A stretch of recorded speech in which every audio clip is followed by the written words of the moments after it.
전립선암, 배뇨 이상, 노화로만 생각하면 안 된다. 밤에 화장실을 가기 위해 일어나는 횟수가 3번을 넘나요? 소변 줄기가 예전만 못하다고 느끼시나요? 그냥 나이 들어서 그런 거라고 생각하고 계신다면 지금 이 순간이 당신의 생명을 구할 수 있는 골든타임일지도 모릅니다. 오늘 제가 들려드릴 이야기는 단순한 건강 정보가 아닙니다. 이것은 당신과 당신이 사랑하는 사람들의 미래를 바꿀 수 있는 반드시 알아야 할 생존의 지혜입니다. 전립선암, 시니어 남성에게 왜 중요한가? 김철수 씨, 67세. 평생 건강하게 살아온 그가 어느 날 아침 거울 속 자신의 모습을 보며 깜짝 놀랐습니다.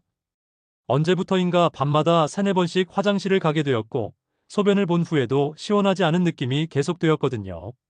나이가 들면 다 그런 거지라고 생각했던 그 순간이 사실은 몸이 보내는 가장 중요한 경고 신호였습니다. 전립선암은 대한민국 남성들에게 발생하는 암 중 4위를 차지하고 있습니다. 더 충격적인 사실은 50대 이후 남성 10명 중 1명이 전립선암 위험에 노출되어 있다는 점입니다. 하지만 여기서 중요한 건 이 암이 다른 암들과 달리 초기에 발견하면 생존율이 95% 이상이라는 희망적인 소식입니다. 문제는 많은 남성들이 배뇨 이상 증상을 단순히 노화 현상으로 치부하며 병원 방문을 미룬다는 점입니다.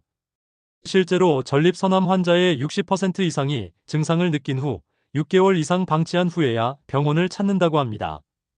이 6개월이라는 시간이 때로는 치료 가능한 1기와 전이가 시작된 3기를 가르는 결정적인 분기점이 됩니다. 배뇨 빈도와 잔뇨감, 단순 노화일까? 박영민 씨의 하루는 이렇게 시작됩니다. 새벽 2시 30분, 첫 번째 기상. 새벽 4시 20분, 두 번째 기상. 새벽 6시, 세 번째 기상. 매번 화장실을 다녀와도 뭔가 시원하지 않은 느낌, 마치 숙제를 다 끝내지 못한 듯한 찜찜함이 계속됩니다. 정상적인 성인 남성은 하루 평균 4에서 6회 소변을 봅니다. 하지만 전립선에 문제가 생기면 이 횟수가 급격히 늘어납니다. 특히 야간요의 경우 밤에 2회 이상 화장실을 가게 된다면 반드시 주의 깊게 관찰해야 합니다. 잔뇨감은 더욱 교묘합니다.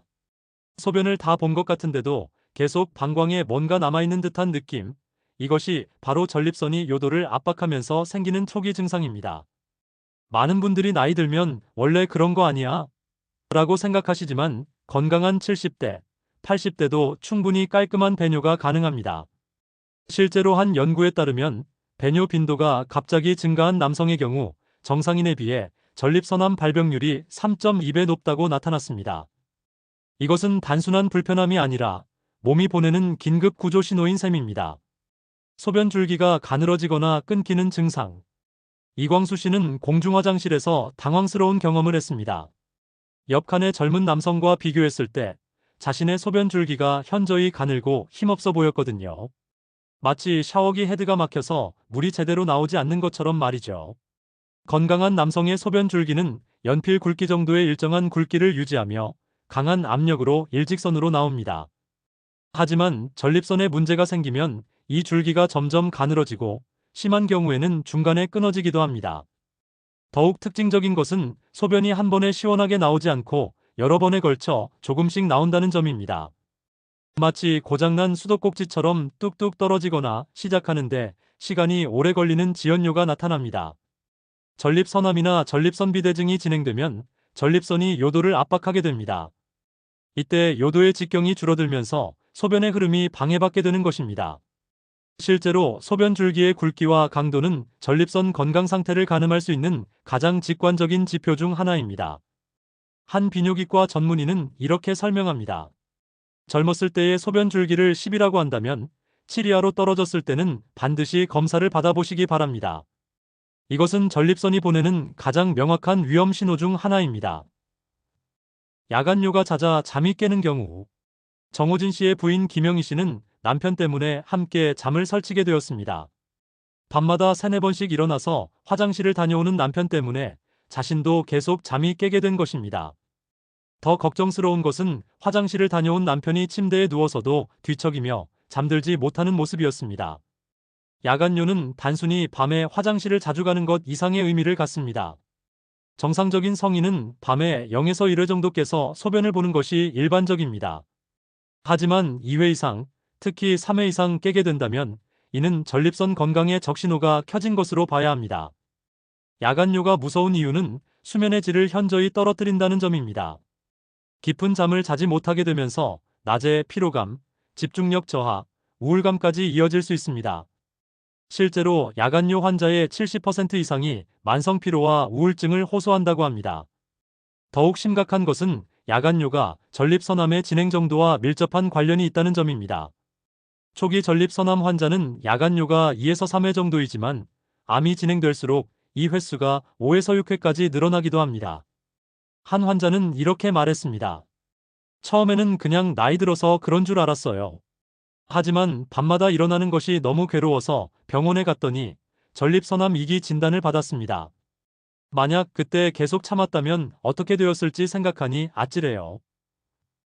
혈뇨나 통증이 나타나면 반드시 검사 필요. 조민호 씨는 화장실에서 충격적인 광경을 목격했습니다. 변기물이 연한 분홍색으로 물들어 있었거든요. 처음에는 눈의 착각인가 싶어 몇 번이나 다시 확인했지만 분명히 소변에 피가 섞여 나오고 있었습니다. 그 순간 온몸에 소름이 돋으며 혹시 암이 아닐까 하는 두려움이 밀려왔습니다. 혈뇨는 전립선암의 가장 직접적이고 명확한 경고 신호 중 하나입니다. 육안으로 보이는 혈뇨는 물론이고 현미경으로만 확인되는 미세한 혈뇨도 모두 중요한 의미를 갖습니다. 특히 통증이 없는 혈뇨는 더욱 위험한 신호일 수 있습니다. 전립선암이 진행되면서 혈관을 침범하게 되면 혈뇨가 나타날 수 있습니다. 또한 소변을 볼 때 타는 듯한 느낌, 찌릿한 통증, 회음부항문과 고환 사이 불편감 등도 함께 나타날 수 있습니다. 더욱 주의해야 할 것은 사정 시 혈액이 섞여 나오는 혈정액증입니다. 이는 전립선암이 정낭까지 침범했을 가능성을 시사하는 중요한 징후입니다. 많은 남성들이 이런 증상을 겪고도 부끄러워서 병원 방문을 미루는 경우가 많은데 이는 매우 위험한 선택입니다. 실제로 혈뇨나 혈정액증이 나타난 전립선암 환자의 경우 그렇지 않은 환자에 비해 암의 진행 속도가 빠른 경우가 많습니다. 따라서 이런 증상이 한 번이라도 나타났다면 즉시 비뇨기과 전문의의 진료를 받아야 합니다. 가족력이 있다면 위험도 상승. 김대철 씨는 아버지를 전립선암으로 잃었습니다. 당시 70대였던 아버지는 남자가 그런 곳 검사받는 게 부끄럽다며 계속 병원 방문을 미루다가 결국 뼈로 전이된 사기 상태에서 발견되었습니다. 아버지를 지켜보며 고통받았던 김 씨는 50세가 되자마자 정기 검진을 받기 시작했고 다행히 일기에서 전립선암을 발견하여 완치할 수 있었습니다. 전립선암은 유전적 요소가 강한 암 중 하나입니다. 아버지나 형제 중 전립선암 환자가 있는 경우 일반인에 비해 발병 위험이 2-3배 높아집니다. 특히 직계 가족 중 2명 이상이 전립선암을 앓았다면 위험도는 5-11배까지 증가합니다. 더욱 주의해야 할 점은 가족력이 있는 경우 발병 연령이 빨라진다는 것입니다. 일반적으로 전립선암은 60대 이후에 주로 발생하지만 가족력이 있는 경우 40대 후반부터도 발병할 수 있습니다. 유전자 검사를 통해 확인된 바에 따르면 BRCA1, BRCA2 유전자 변이가 있는 남성의 경우 전립선암 발병률이 현저히 높습니다. 이는 여성의 유방암, 난소암과 관련된 것으로 잘 알려진 유전자인데 남성에게서는 전립선암 위험을 증가시킵니다. 가족력이 있는 분들은 일반인보다 5-10년 일찍, 즉 45세부터는 정기적인 전립선 검사를 받아야 합니다. 또한 1년에 한 번이 아니라 6개월마다 PSA 수치를 확인하는 것이 좋습니다.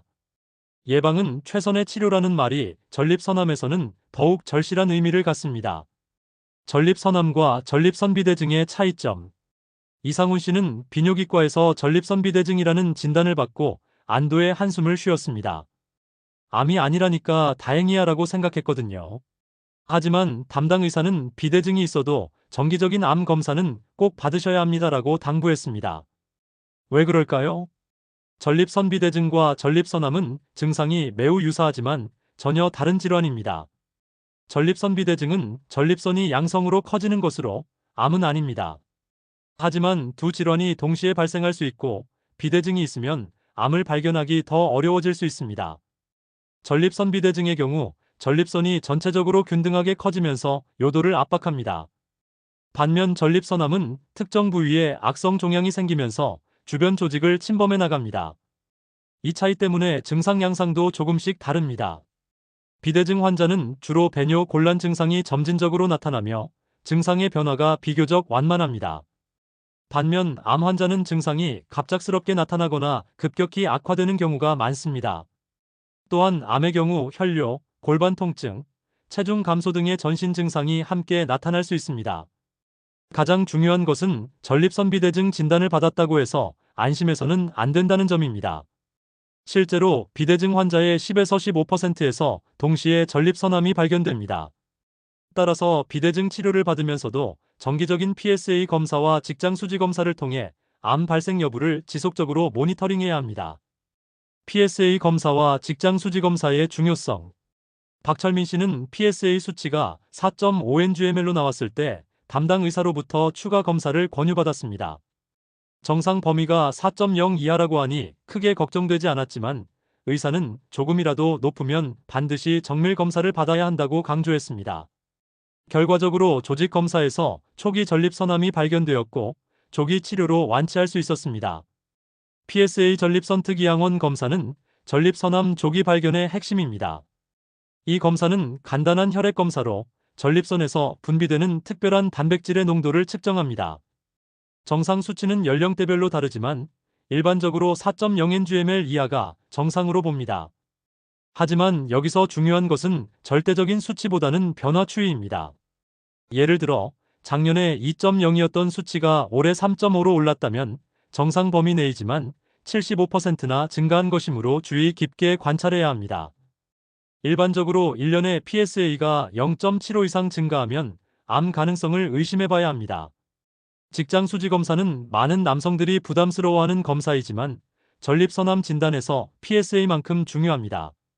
숙련된 의사의 손끝은 마치 정밀한 센서와 같아서 전립선의 크기, 딱딱함, 표면의 매끄러움 정도, 좌우 대칭성 등을 정확히 파악할 수 있습니다.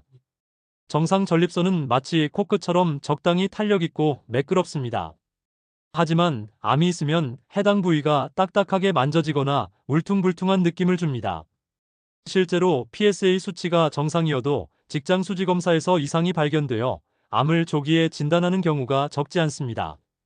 정기 검진으로 조기 발견하기. 최영수 씨는 매년 받는 건강검진에서 PSA 검사를 추가로 요청했습니다.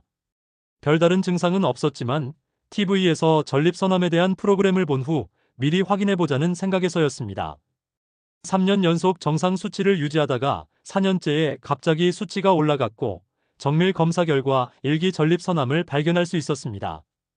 의사는 1년만 늦었어도 치료가 훨씬 어려웠을 것이라고 말했습니다.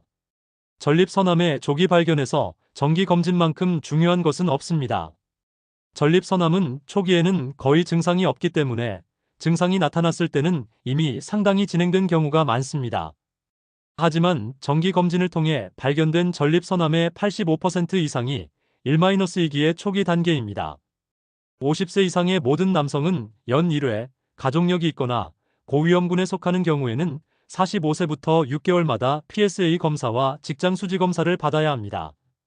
특히 PSA 수치의 추이를 관찰하는 것이 중요한데 이를 위해서는 최소 2에서 3년간의 지속적인 검사 기록이 필요합니다. 정기 검진의 또 다른 장점은 치료 시기를 놓치지 않는다는 것입니다. 전립선암은 진행이 비교적 느린 암이지만 일단 전이가 시작되면 치료가 급격히 어려워집니다.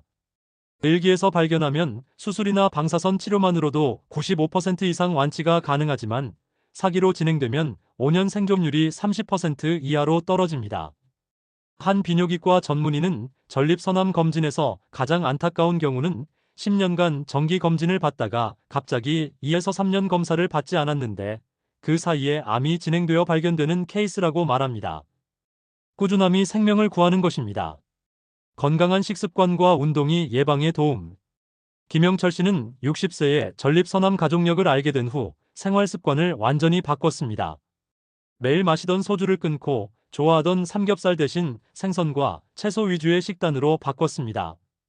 또한 매일 30분씩 빠른 걸음으로 걷기 운동을 시작했죠. 5년이 지난 지금 PSA 수치는 정상을 유지하고 있고 전반적인 건강 상태도 크게 개선되었습니다. 전립선암 예방에서 식습관의 역할은 생각보다 큽니다. 특히 토마토의 풍부한 라이코펜은 전립선암 예방에 탁월한 효과가 있다고 알려져 있습니다. 하버드 대학의 한 연구에 따르면 일주일에 토마토 제품을 10회 이상 섭취한 남성은 그렇지 않은 남성에 비해 전립선암 발병률이 45% 낮았습니다. 오메가3 지방산이 풍부한 등푸른 생선, 견과류, 아보카도 등도 전립선 건강에 도움이 됩니다. 반면 붉은 고기, 특히 가공육의 과다 섭취는 전립선암 위험을 증가시킵니다. 또한 고칼로리, 고지방 식단은 호르몬 균형을 깨뜨려 전립선암 발생 위험을 높일 수 있습니다. 운동의 효과는 더욱 놀랍습니다. 주 3회 이상, 한 번에 30분 이상의 유산소 운동을 하는 남성은 그렇지 않은 남성에 비해 전립선암 발병률이 30% 이상 낮다고 보고되고 있습니다. 운동은 면역 기능을 강화하고 염증을 줄이며 호르몬 균형을 개선하는 효과가 있습니다. 특히 권장되는 운동은 걷기, 조깅, 수영, 자전거 타기 등의 유산소 운동과 스쿼트, 케겔 운동 등의 근력 운동입니다. 케겔 운동은 골반 저근을 강화하여 전립선 건강을 직접적으로 도와주는 운동으로 하루 3회, 한 번에 10에서 15회씩 실시하는 것이 좋습니다. 치료법과 생존율, 긍정적인 전망 계속. 심지어 사기 전립선암도 과거와 달리 새로운 호르몬 치료제, 화학 항암제, 면역 치료제 등의 개발로 생존 기간이 크게 연장되고 있습니다. 10년 전만 해도 사기 전립선암 환자의 평균 생존 기간이 2-3년이었다면 현재는 5에서 7년까지 연장되었습니다. 특히 주목할 점은 전립선암이 다른 암에 비해 진행이 상대적으로 느리다는 것입니다. 일부 고령 환자의 경우 적극적 감시 액티브 서베일런스 전략을 선택하기도 합니다. 이는 즉시 치료하지 않고 정기적인 검사를 통해 암의 진행을 관찰하다가 필요시에만 치료에 들어가는 방법입니다. 최근에는 개인 맞춤형 치료가 각광받고 있습니다. 유전자 검사를 통해 환자 개인의 암 특성을 분석하고 그에 맞는 최적의 치료법을 선택하는 것입니다. 이러한 정밀 의료의 발전으로 치료 효과는 높이고 부작용은 최소화하는 것이 가능해졌습니다. 배뇨 이상 증상, 그냥 넘기지 마세요. 오늘 이 시간을 통해 여러분께 전하고 싶었던 가장 중요한 메시지는 이것입니다. 배뇨 이상 증상을 단순히 나이 들면 다 그런 거야 라고 넘기지 마시라는 것입니다. 50대 이후 남성분들께서는 이런 체크리스트를 확인해 보시기 바랍니다. 밤에 화장실을 2회 이상 가시나요? 소변을 본 후에도 시원하지 않은 느낌이 드시나요? 소변 줄기가 예전보다 가늘어졌거나 중간에 끊어지나요? 소변을 시작하는데 시간이 오래 걸리나요? 소변에 피가 섞여 나온 적이 있나요? 이 중 하나라도 해당된다면 부끄러워하거나 미루지 마시고 즉시 비뇨기과 전문의를 찾아가시기 바랍니다. 특히 가족력이 있으시거나 여러 증상이 동시에 나타나거나 증상이 갑작스럽게 악화되었다면 더욱 서둘러야 합니다. 기억하세요. 전립선암은 조기에 발견하면 95% 이상 완치가 가능한 암입니다. 하지만 그 골든타임을 놓치면 치료가 어려워집니다. 여러분의 용기 있는 한 걸음이 여러분과 여러분을 사랑하는 가족들의 미래를 바꿀 수 있습니다. 마지막으로 건강한 생활 습관을 잊지 마세요. 규칙적인 운동, 균형 잡힌 식단, 금연과 절주, 그리고 정기적인 검진. 이 모든 것들이 여러분의 전립선을 건강하게 지켜줄 것입니다. 여러분의 건강한 내일을 위해 오늘부터 시작하세요. 배뇨 이상 증상, 더 이상 그냥 넘기지 마시고 용기를 내어 전문의의 도움을 받으시기 바랍니다. 여러분의 소중한 생명과 건강을 지키는 것, 그것이야말로 가장 현명한 선택입니다.